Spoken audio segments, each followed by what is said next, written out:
Welcome back to the Buying a House in Japan podcast. My name is Take, joined by my co-host Joseph Stockermans. Joey, how you doing? What's up, everybody? I'm doing great. Or should I call you Professor, Masters of Economics, Cambridge? That was a good episode. Last one, we had a lot of good comments. A lot of people reach out.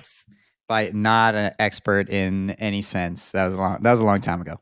Oh, okay, we'll do a follow-up though. I think we had a couple people reach out, and actually I listened to a couple podcasts on Japan's economic state. So that's our next podcast. Japan's got a lot of debt, man. It's really scary, actually. I looked up some numbers. I'm like, ooh, this is gnarly. A lot of debt. And yeah, that's one of the reasons why they're like, oh, Bank of Japan, they're never going to change rates. Debt. There's so much debt, including household debt in Japan. They own the debt. Guess how much debt they have, just in yen. Just throw out a random number. In yen? In yen. I heard this number. I was like, what? In the tens of trillions? They have 1.3 quadrillion yen. Quadrillion. I don't even know how many zeros is that. So that's 1,000. It's got to be 1,000 trillion. Oh my God. I don't know. But anyways, we'll talk about that another time.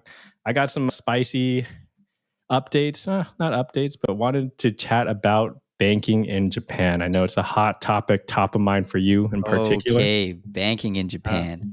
As some of you guys know, we opened our process for us is we opened a company in Japan.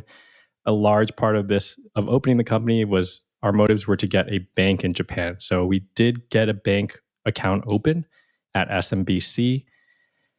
Joey's been handling a lot of that. Yeah. Why didn't we just go personal bank account?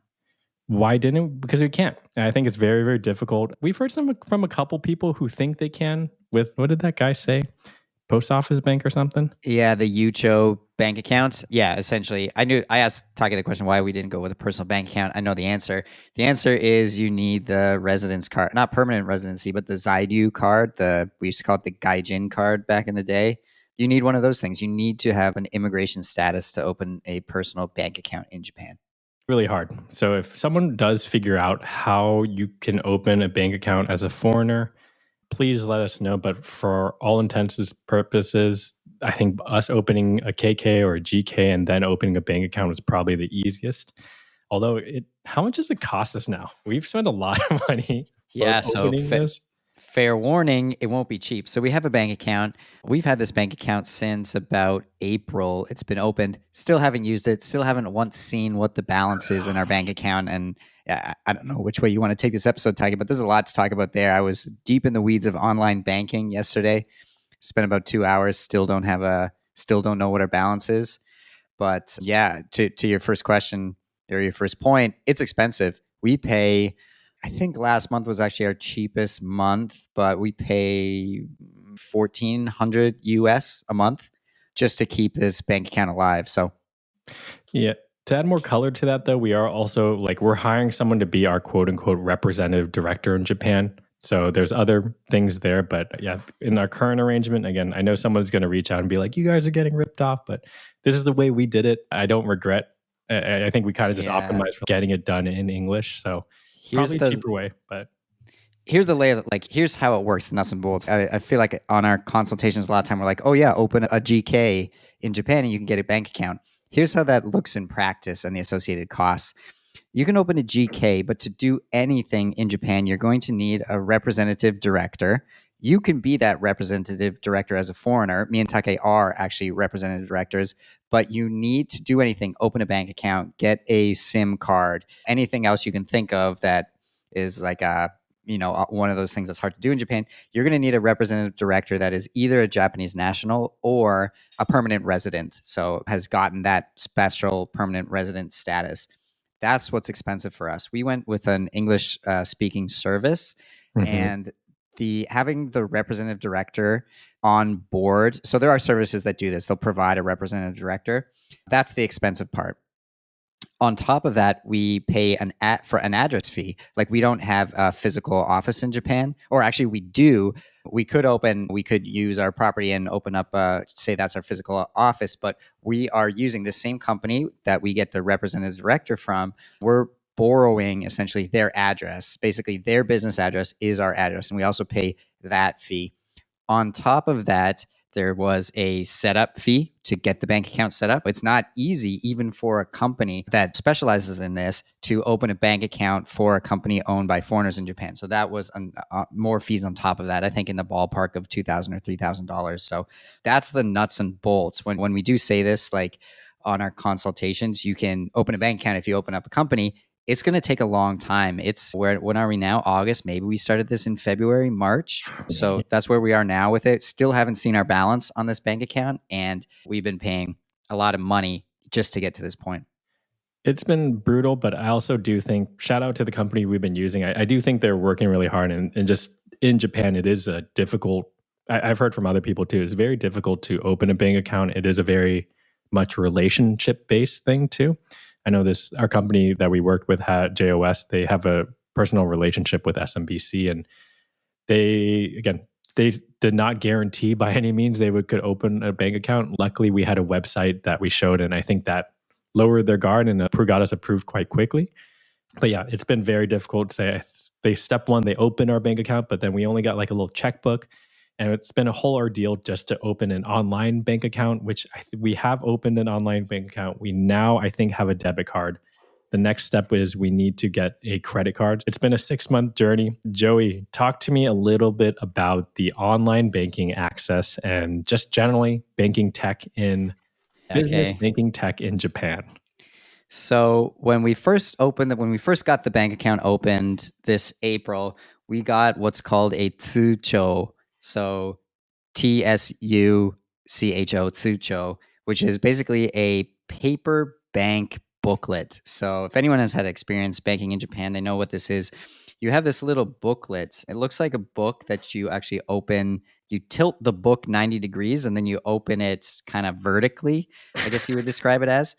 And almost like when you go to the airport and they have you open your passport to scan the passport page, you do something very similar in Japan. You open up your tsucho to the right page and then you insert it into the ATM, and then it'll do things like, and then you basically have access to make deposits or pay withdrawals, pay other people, and it'll print out your balance on this paper booklet when you're done and you take the thing out. That's all we have.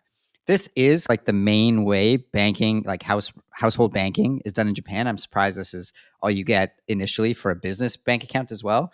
But remember, Japan is very cash heavy country in the sense, like so many transactions are still done in cash there. So I do think a lot of businesses, they probably just take out cash, pay for stuff, collect the receipt, and then that's how they do their finances. But that's what you're going to get off the bat. Womp. What we did then is we want the card. We want it. So what we can't do with this is buy anything on Amazon. We can't make any online purchases. We need to be in Japan, physically in Japan, to check balances or do anything with our bank account, make any payments, and you need to go to the bank in person. So not ideal. We wanted to get online banking set up. We wanted a debit card and we want a credit card. And we also want an ETC card, which is very important if you're traveling around Japan by car. And the ETC card is through a credit card company. So again, we're doing that through SMBC. Which way you want me to go? I can go many different ways from here talking. We'll give a little context, color the picture. I know business banking here in the United States is not perfect. Joey and I actually have tried a couple different banks for our US-based LLC. It's been hit or miss, like opening accounts, how easy it is, who do we got to talk to. Luckily, we found a good business bank, Mercury Bank, which I think is modern technology. It moves pretty quickly. Mercury Bank is the best. On the back end. Yeah, Mercury's awesome. We can make a bank account immediately. So shout out to Mercury. You guys are killing it.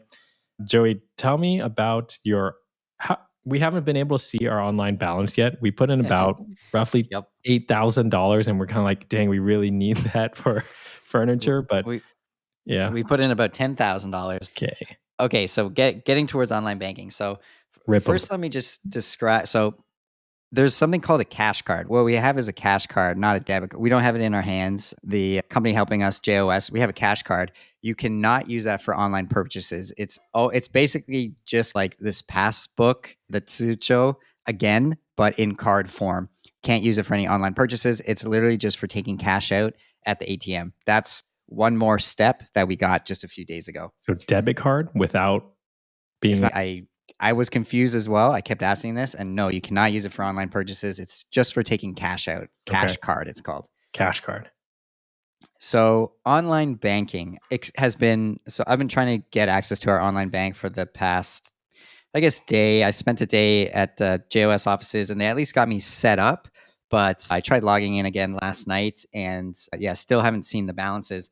This thing is crazy. I've never seen software like this. So first of all, I think I had to download two different applications onto my MacBook Pro, and the Apple, the software, my operating software, I'm double clicking to install as an operating software is flagging everything. They're like, untrusted. This thing seems very risky. Blah blah blah. It's asking for permission to edit this keychain on your device, and I'm like, oh, this is like right off the bat, just poor user experience. Like it's some sort of software that you need to install. I'm sure it's not.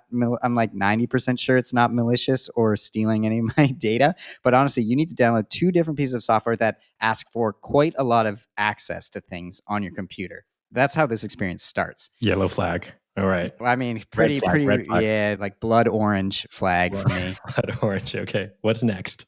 But it's SMBC, so I'm inclined to give them a tiny bit of trust. So next, okay, I was handed a stack of documents. I wish I could share these documents with you because they're like, some of them are like explainer documents on how to set up your bank. I've actually got them in front of me right now on how to set up your bank account. And it's just, there's so much text on these. There's images, there's screenshots of like screens you should be seeing, but the images are so blurry. It's like so JPEGified and small. Like I can't read what any of these images are saying. So it's very unhelpful, the paper documents I was given. Okay, so higher level, you get two sign-in accounts. So me and Taki both have two accounts. We have a admin account and a user account. So the admin account, honestly, I was about to say I know the admin account does this and the user account does that. I honestly don't know yet what the difference is. I just know that both are restricted to some capacity. But so both are still restricted from seeing the balance, which is the most frustrating part here. We have an admin account and a user account, and neither of them can see the balance in our bank account. So I don't know what to say there. Yeah. On top of that, I could keep going. On top of that, once you sign in with one of the accounts, the user account or the admin account, you can't sign in with the other account until you completely quit your browser, clear all cookies and like browsing history. It seems like it locks you in to one of these accounts. There's no way. So I have to open two different incognito tabs, but it's very annoying that you can't just log out and sign in with a different account. It like somehow it like locks you into that account. On Joey, top of that, go ahead, Joey.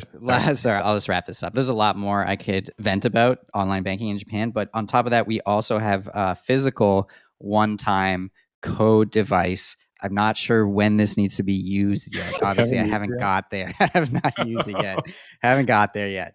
But yeah, I mean, all this is to say is that banking in Japan is, extremely frustrating, and these websites are honestly very terrible user experience. I believe it's all in the name of security, but honestly, I'm very skeptical that the security is even there in the first place and just completely not user-friendly. Blood orange is the warning for security, which is a little concerning first off. But I remember you were here in Santa Cruz and you're like, Take, I got all these papers for you. And I like just avoided it so bad. I was like, no, Joey, I don't want the banking papers. You take them. They were like thicker than my laptop, maybe two laptops of just like Japanese text, basically, right?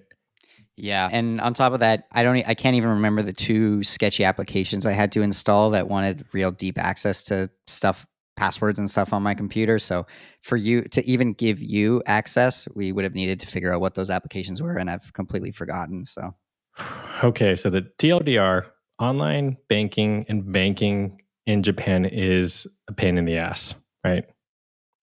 It's worse than not having a bank account almost because our money's locked up. We have again $10,000 in that bank account, which we needed to put money to open it. And I think when we opened a business, there was all these things about why we needed that amount or minimum threshold. I think they had said the more you deposit initially, the higher chance of getting the account approved. So we had put in a little bit more than we were comfortable with. But geez, okay, Joey, what's the next steps? How are we gonna get our money out? How do we get access to this? Are we gonna call JOS or get some Japanese to do it?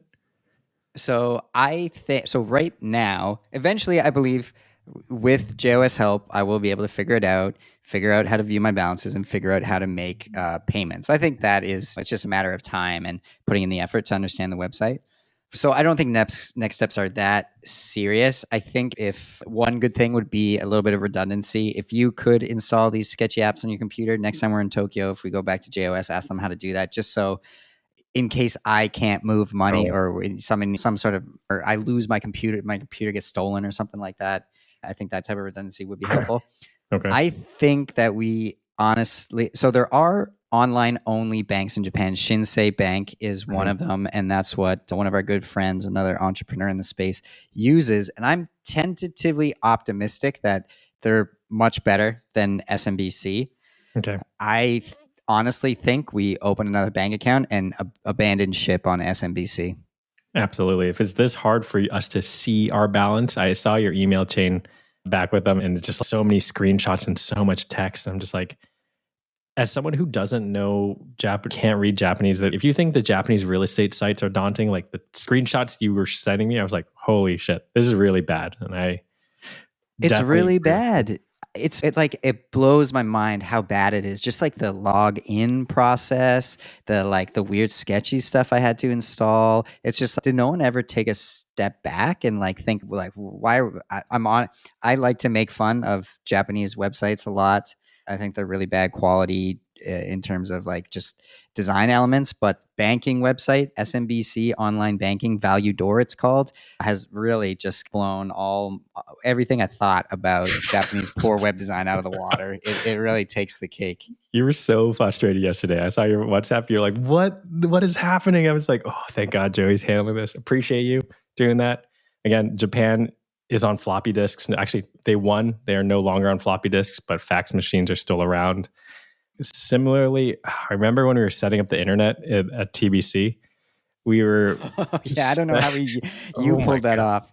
It's very much that same experience, Take. Just a little bit, honestly, equally frustrating. I don't know how Take magically that's got the internet crazy. set up. It was very similar, like those small images with blurry text.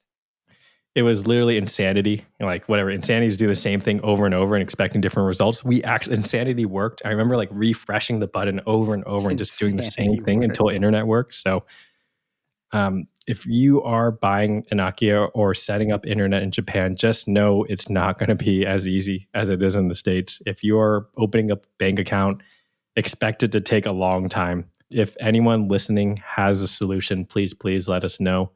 Joey, I think our next venture, are we making a digital banking app in Japan next? I think there's opportunity, right? You mentioned it. Mercury Bank is so good for anyone in the So good. US creating a bank account. Wow, Mercury Bank is phenomenal. It is fintech. Like they leverage your money is stored in a different bank. Mercury Bank isn't a true bank, it's a fintech. And then they sort of pass your funds are held in a different bank. But I mean, that is, as long as you trust that, it's such a great system. So we'll keep you guys posted. I know this is a little bit more of a rant episode, but I think it's important. If you are buying a place and you want to move to Japan, especially to open a business, the bank account process, don't maybe recommend SMBC. Again, if anyone's listening and has better recs, we're going to take a look at Shinsei. We're going to take a couple other looks because we just need access to cash in Japan. In the meantime, if you are just moving over, I use a Charles Schwab debit card. You can take Goman in at a 7-Eleven every day, but that's not feasible long term. So we hope to have a credit card, debit card, an ETC card so we can drive the highways. But be warned, Japanese tech is really behind the times, right, Joey? Exactly. Yeah. We'll report back here if we do switch banks or try something We else. will switch banks. I don't I do not want to do the same process you just did and install the stuff on my computer and It's geez. crazy. It's really crazy, actually. I'm still a little bit, I'm bewildered. No. We got to just go and take the cash out and just hold the cash. Maybe we do that. Maybe next time we go back. We'll figure it out. Okay. Well, thank you guys for listening to our rant episode. We just want to keep you guys just real talk. If you are making a bank, again, it's not going to be easy. If someone has a better solution for us, please reach out to us. But other than that, Joey, we'll catch you on the next episode. See ya. See ya.